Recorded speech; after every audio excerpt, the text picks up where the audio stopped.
Assalamualaikum warahmatullahi wabarakatuh. Apa kabar anak-anak semuanya? Semoga antum dalam keadaan sehat walafiat dan menyenangkan pada pagi hari ini. Baik, kita akan masuk kepada bab 3 ya, dalam mata pelajaran PPKN. Kita masuk bab 3 dengan materi kedaulatan negara kesatuan Republik Indonesia.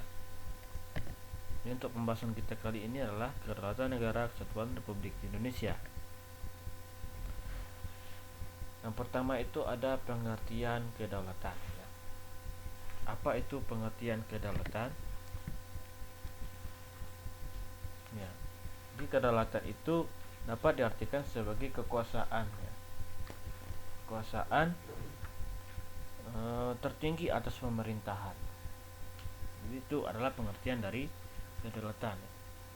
Jadi banyak tokoh-tokoh yang mengatakan bahwa yang mendefinisikan atau yang mengartikan ya pengertian dari kedaulatan ini. Yang pertama ada James Baldwin, kemudian ada juga seorang ahli dari Indonesia itu adalah Miriam Budiarjo dan lain sebagainya ya. Jadi itu pengertian dari kedaulatan. Jadi dapat diartikan sebagai kekuasaan yang tinggi ya. Kekuasaan yang sangat tinggi atas pemerintahan negara. Jadi negara memiliki kekuasaan yang tinggi ya untuk memaksa semua penduduknya agar menaati undang-undang serta peraturan-peraturan atau kedaulatan ke dalam ya. Jadi kekuasaan tertinggi atas pemerintahan negara. Jadi negara memiliki kekuasaan tertinggi untuk memaksa semua penduduknya agar mentaati undang-undang serta peraturan-peraturan. Kemudian selain itu negara juga mempertahankan kemerdekaannya ya terhadap serangan-serangan dari negara lain ya, maupun mereka mempertahankan kedaulatan keluar ya. Jadi itu yang disebut dengan kedaulatan keluar ya gitu.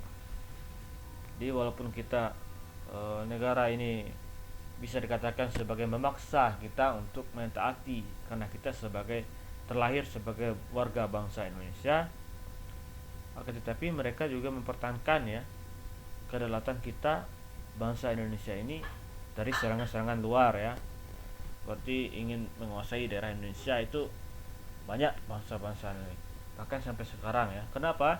Kita memiliki banyak sumber daya alam ya yang ada di Indonesia ini, seperti emas, tembaga dan sebagainya ya, minyak bumi dan sebagainya. Itu adalah pengertian kedaulatan ya. Oke, kita masuk pengertian kedaulatan ke dalam ya. Jadi kedaulatan ke dalam ini jadi Indonesia termuat dalam Undang-Undang Dasar ya. Jadi kedaulatan ke dalam ini di Indonesia itu termuat dalam Undang-Undang Dasar Negara Republik Indonesia tahun 1945 ya. Yaitu yang pertama itu melindungi segenap bangsa Indonesia dan seluruh tumpah darah Indonesia. Jadi kedaulatan bangsa Indonesia itu adalah melindungi segenap bangsa Indonesia. Kemudian yang kedua, memajukan kesejahteraan umum. 3, mencerdaskan kehidupan bangsa. Ini adalah kedaulatan ke dalam ya. Kekuasaan tertinggi di Indonesia itu, Indonesia dikatakan sebagai negara yang berdaulat itu yang pertama melindungi segenap bangsa Indonesia ya. Jadi bangsa Indonesia ini merasa terlindungi, kemudian tidak ada tumpah darah. Jadi setiap manusia itu dilindungi. Kemudian memajukan kesejahteraan umum, mencerdaskan kehidupan bangsa. Ini adalah kedaulatan ke dalam. Kemudian ada kedaulatan kedua. Nah, jadi bagaimana sifat dari kedaulatan keluar? Ya, yang pertama itu ikut serta dalam perdamaian dunia berdasarkan kemerdekaan, perdamaian abadi dan keadilan sosial. Jadi kita ikut melaksanakan ketertiban dunia. Ini juga termuat dalam Undang-Undang Dasar Negara Republik Indonesia. Yang kedua, Presiden dengan persetujuan DPR menyatakan perang ya, membuat perdamaian dan keadilan sosial. Jadi apabila ada gangguan dari negara Indonesia ya, dari pihak negara lain, Jadi presiden berhak menyatakan perang atas persetujuan DPR. Kenapa atas persetujuan DPR? Karena setiap pemerintah negara Indonesia itu harus atas persetujuan DPR yang memang adalah perwakilan dari rakyat. Kenapa? Karena Indonesia bersifat ya menggunakan teori kedaulatan rakyat ya. Jadi kedaulatan ini banyak macam teori ya, ada kedaulatan Tuhan, kedaulatan raja ya. Tetapi kita Indonesia itu memiliki atau menggunakan teori kedaulatan rakyat. Jadi kekuasaan tertinggi itu tergantung kepada rakyat yang diwakilkan kepada DPR ya. Jadi itu. Kemudian yang ketiga, presiden mengangkat duta dan konsul. Jadi di negara-negara lain itu ada duta besar kita Indonesia ya, dan konsulat negara Indonesia yang berada di negara-negara lain ya. Yang Indonesia ini atau negara ini memiliki hubungan dengan negara lain. Apabila kita tidak memiliki hubungannya, tentu kita tidak akan memberikan atau menempatkan dari duta besar kita dan konsulat kita di negara lain. Itu contoh dari kedaulatan keluar ya. Jadi kita bebas melakukan hubungan kerjasama dengan negara lain. Oke, kita lihat dari sifat dari kedaulatan ya. Ada beberapa macam sifat dari kedaulatan. Yang pertama itu ada asli, permanen, tunggal, dan absolut. Apa asli? Ya.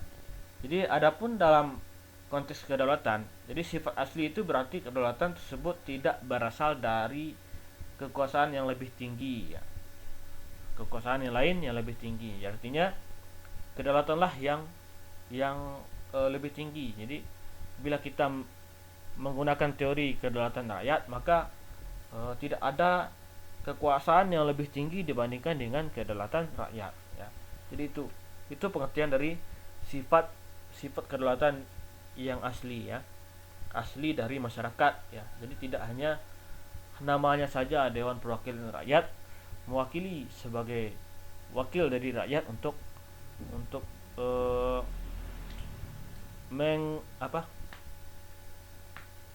melihat bagaimana kondisi pemerintah menjalankan negara ya, apakah baik atau tidak. Jadi itu. Kemudian yang kedua itu ada permanen ya, artinya sifat tetap berarti kedaulatan ya. Jadi dia tidak ada perubahan yang akan terjadi, akan tetapi permanen ya. Kedaulatan itu tetap berdiri kokoh ya. Jadi selama negara itu berdiri, maka kedaulatannya tetap seperti itu ya. Bahkan ketika pemegang kedaulatan itu sudah berganti ya, seperti presiden negara Republik Indonesia yang sering berganti selama 5 tahun sekali ya. Akan tetapi kedaulatan tetap berada di tangan rakyat ya, sesuai dengan pasal 1 ayat 2 ya. Nah, silakan dibaca pasal 1 ayat 2 pada Undang-Undang Dasar tahun 1945 itu ada. Kemudian yang ketiga itu ada tunggal ya. Apa itu tunggal? Tunggal itu tentu kita sudah paham apa itu arti tunggal ya. Itu satu-satunya. Nah, jadi dalam konteks kedaulatan, sifat tunggal berarti kedaulatan menjadi satu-satunya tertinggi ya dalam negara yang tidak diserahkan atau dibagi-bagi kepada badan-badan lain ya. Jadi kedaulatan itu bersifatnya tunggal, tidak ada dibagi-bagi ya. Jadi kita menggunakan teori kedaulatan berada di tangan rakyat, akan tetapi sebagiannya lagi kedaulatan berada di tangan misalnya menteri-menteri. Nah, itu tidak ya. Jadi hanya satu sifat kedaulatannya. Kemudian absolut ya, atau yang dimaksud dengan tidak terbatas ya, tidak terbatas atau mutlak.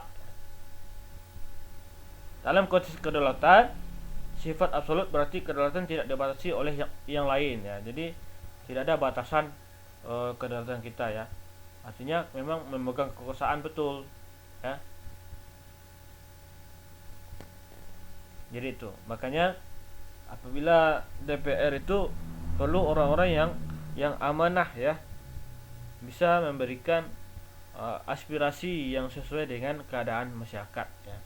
Artinya jadi Apabila undang-undang itu ya tentu mengarahkan kepada masyarakat ya, yang menguntungkan dengan masyarakat.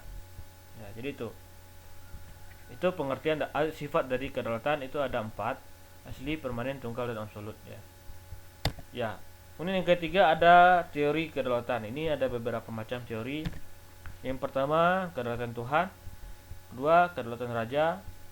Kedaulatan negara, kedaulatan hukum, dan kedaulatan rakyat ya.